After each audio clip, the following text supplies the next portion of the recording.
avec Marinaro. Wow, wow, wow, wow, wow, wow, wow, wow. Tonino Bello. T'es content ce soir? C'est-à-dire? Mais je suis en bleu, comme toi.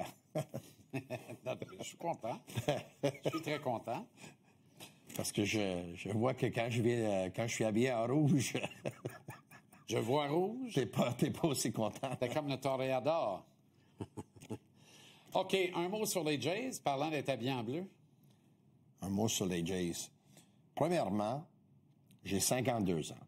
Je vais avoir 53 à la fin de novembre. Ça a pris tout ce temps-là pour avoir une admiration pour ce sport-là. Je pense que j'ai jamais aimé le baseball autant que j'ai tombé en amour avec samedi soir, même si ça a été un défaite crève-cœur, évidemment, pour les Blue Jays.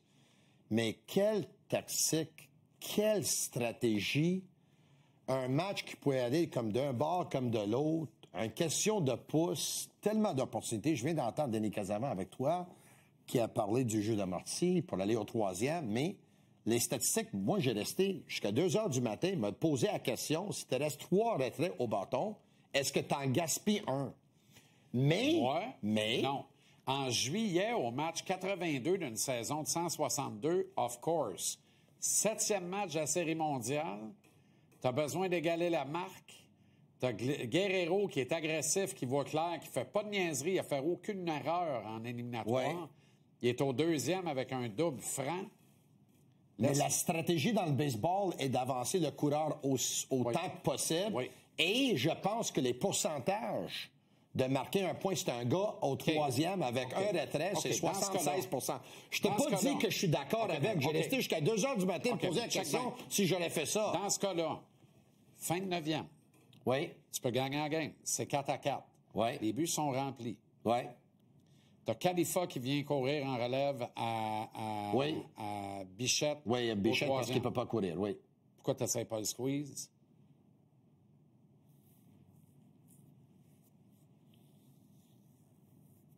Quand c'est bien appelé, là. Mettons que c'est bien appelé, là. Mais ça tout le monde est en mouvement, tu joues le squeeze, là. Non, pourtant, il était pas en mouvement, par exemple. Non, pas assez. En plus, il slide. Pas besoin de slider. Mais l'entraîneur au troisième but, ah, mais là, parlons pas. Qui lui conseille pas de prendre une avance sur le sentier plus que ça? C'est lui qui est à 130 pieds du marbre. Ouais. Quand la balle est récupérée, on dit au gars, contourne puis rentre. Écoute, la règle, c'est que la distance que tu dois prendre entre toi puis le coussin, c'est la même distance que le joueur au troisième but te donne. Ouais. Donc, si lui est à 2 pieds du coussin, toi, tu dois être à 2 pieds plus avancé. En plus, tu dois te donner un autre pied pour te donner une avance, pour être en mouvement. Je me dis simplement qu'il y a eu tellement... la balle captée par Paez, OK?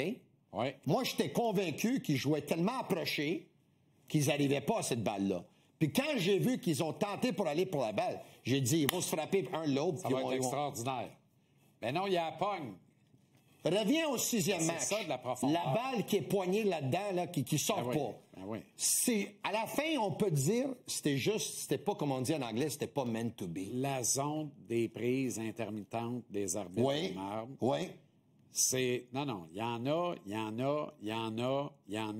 en a. Ça me fait de la peine pour Vlad Junior, tellement de peine. Mais les 3 Japonais, là, d'où ils sortent, eux autres?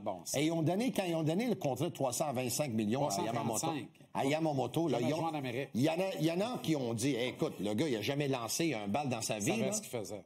Il savait qu'est-ce qu'il faisait. Je pense qu'ils vont gagner pour les prochains 2 ans. Ben là, ils viennent de gagner 2 fois de suite. C'est compliqué, là. Mais ils sont favoris. Les preneurs au livre, les favoris sont remporter la prochaine série mondiale. Puis après ça, il va peut-être avoir un grève, là. Ça va prendre ça parce que si t'as pas de plafond salarial, on va être dans le trouble avec ce sport-là. Terriblement. Mais tu sais que ce match-là... C'est un spectacle. Mais quand la 9e a fini, 3 hommes, c'est but, moi, j'ai dit, on est dans Swell. Mais comment est-ce que tu veux gagner ce match-là? Je vais t'avouer quelque chose, OK?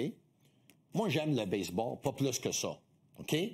Je pense que c'est peut-être un des meilleurs événements sportifs, tout sport confondu, que j'ai vu samedi, OK? Ah, c'était sensationnel. OK, ça, le match, la Coupe du Monde entre l'Argentine puis la France, puis les 3 buts d'Mbappé, puis les 2 buts de Messi, c'était quelque chose aussi.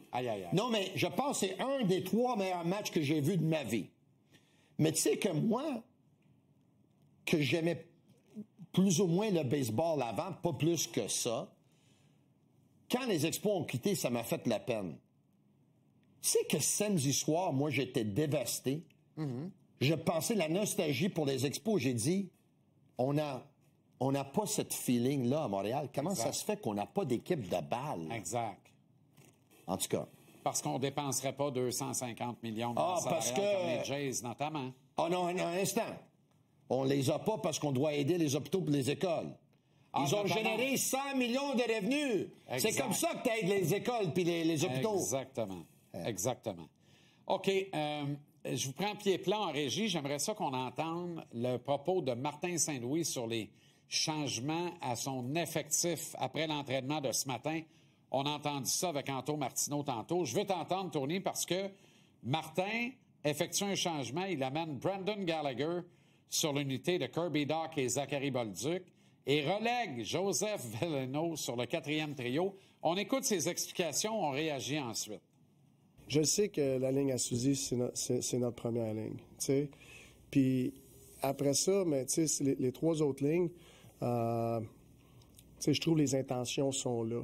Puis il y a des games, mais c'est une ligne qui ressort un petit peu plus. Puis d'autres games, c'est une autre ligne qui ressort un petit peu plus.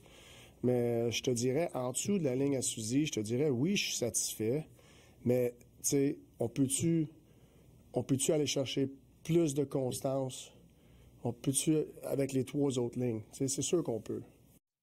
Propos extraordinaire. Comment ça se fait, dans ce cas-là, qu'il y a des changements juste à la 3e puis à la 4e ligne? Puis qu'on ne touche pas à l'unité de Kapanen avec Demidov et Newhook? Je pense que j'ai la réponse. Vas-y. Je pense que Martin Saint-Louis est en train de dire qu'il aimerait bien ça, puis que Dach et Bolduc forment un duo sur le 2e trio à un moment donné. Je pense que Martin Saint-Louis est en train de dire, là, Evans et Anderson ne donnent pas d'attaque. OK? Ils ne donnent pas d'attaque. Joe Veleno, malheureusement, ne donne pas d'attaque non plus. OK? Joe Veleno a jumpé pour défendre un coéquipier. Oui, je comprends. Il joue du bon hockey, là. Oui. Ça ramasse à la 4 en matin. C'est un Arabe, il s'est aidé avec ça, puis il a gagné le respect de tous ses coéquipiers s'il ne l'avait pas déjà avant. Maintenant, je pense que lui, il se dit, Evans, Anderson, ça ne produit pas, ça va être mon 4e trio. Gallagher, il est capable de marquer des buts. Il en a marqué comme 21 l'an passé. Dans un top 9. Là. Qui est ça? Gallagher. Oui, mais là, son contrat, il est là cette année, puis l'an prochain, il ferait pas mal aux Canadiens. À chaque fois que tu mets Gallagher avec quelqu'un, le trio va mieux. Tu ne le lises pas? Pas pire, en effet. Oui. OK. Donc, alors toi, tu veux moi, je pense que lui, il pense pas que le trio de Kapanen puis Newhook avec Demidov est un 2e trio. Donc, il veut le voir. En tout cas, dans le temps de jeu, il ne pense pas parce qu'il leur en donne moins que l'unité de Dach avec Veleno et Bolduc. Ils veulent voir Dach puis Bolduc s'établir que des joueurs de 2e trio avec, à un moment donné, Demidov, je pense. Avec, à un moment donné, Demidov. Tu me fais plaisir en ta c'est ça que je pense. OK, mais ici, c'était Pavel Zacha. Oh! Chez Jésus, le chat Zacha. Chez Zacha, le chat Jésus. Bel article de Nicolas Cloutier. Est-ce que Zacha est la solution? Parce que j'assure la réplique à mon camarade et ami Nick tantôt. Il est meilleur que qu'est-ce que les Canadiens ont en ce moment. Est-ce qu'il est idéal? Non. Puis je suis pas convaincu que c'est un joueur de centre. Est-ce que tu prends Zacha ou O'Reilly? Moi, personnellement, je prends Ryan O'Reilly. Let's go! Il n'y a pas de chicane ce soir. That's the man. Je prendrais Zacha sur mon équipe. The legend. Pas moi. Mais Ryan O'Reilly, c'est un vrai centre. Joueur sur 200 pieds, meilleur de la mise en jeu, du joueur responsable. A déjà gagné la Coupe Stanley. Qui goal demain? Samuel Montembeault. Ah oui, jeudi. Samuel Montembeault. Samedi. Arnaud,